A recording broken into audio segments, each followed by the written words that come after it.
Hozirgi kunda eng global muammo bu domla oldidagi avtoturargoh, ya'ni parkovka deymiz.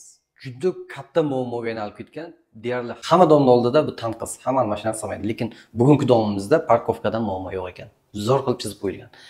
Siz yosh oilamisiz? Ikki xonalik yaxshi uy olishga pulingiz yetmayaptimi? Unda ushbu video aynan siz uchun. Faqatgina yosh oilalarga tavsiya etaman, shokolad uyimiz sotilyapti. Yangi ta'mirdan chiqqan, hali hech kim yashagani yo'q. Hattoki tozalanmagan remontdan so'ng. Mana bunaqa sal bardak holatda, lekin bitta uborka qilib olamiz. Liftni bor, chip bilan ishlaydi. Uyimiz 7-qavatda joylashgan. Novostroyka yangi domlardan va mana shunday hol qismi bo'lyapti. Bu yerda hozir ko'rgan xonamiz shuni ko'rsating mana shu yerdan. Zal yoki spalniya xonasi farqi yo'q. Zalga mo'ljallangan va to'g'rimizda uyimizda umumiy sanuzeli to'liq kafilda, suvdan, gazdan muammo yo'q. Gazga ham, suvga ham, svetga ham hammasiga o'chiruvchilar o'rnatilgan. Va mana bu xonamiz spalniyasi bo'ladi. Bu o'zi aslida bir xona, ikki xona qilingan. Qanday qilib deysizmi? Mana yarmi oshxona bo'lyapti buni. Hozir shu yerga o'tamiz. Radiatorlar o'rnatilgan. Uyimizda duxmontorni kotyol tayyor montaj qilib qo'yilgan, ishlaydi.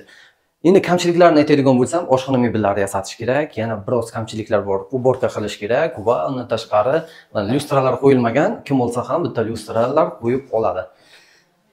Umumiy maydoni 42 metr kvadrat deyishdi, lekin po faktu 44 kvadrat chiqadi bu uyimizda. 44 kvadrat metr 7-qavatda joylashgan. Birdaniga domni fasadini ham ko'rsatib o'taylik. Mana shunday chiroyli joyda joylashgan, G-obrazli dom bo'ladi. Samarqand shahar Sagdena hududida. Mo'ljal shundoq masjid bo'lyapti, masjid ro'parasida. Yaxshi joyda joylashgan. Suvdan, gazdan muammo yo'q deyishdi. Kadastri bor. Nomingizga o'tadi. Narxi $35 ming so'ralyapti. Bunaqasi bormi? Yo'q, hechida yo'q. Shuning uchun shoshilib qolamiz. Faqatgina Samarqand uylari kanalida Kamina Sofa sizlarga mana shunday hamyonbop narxdagi uylarni ko'rsatib boradi.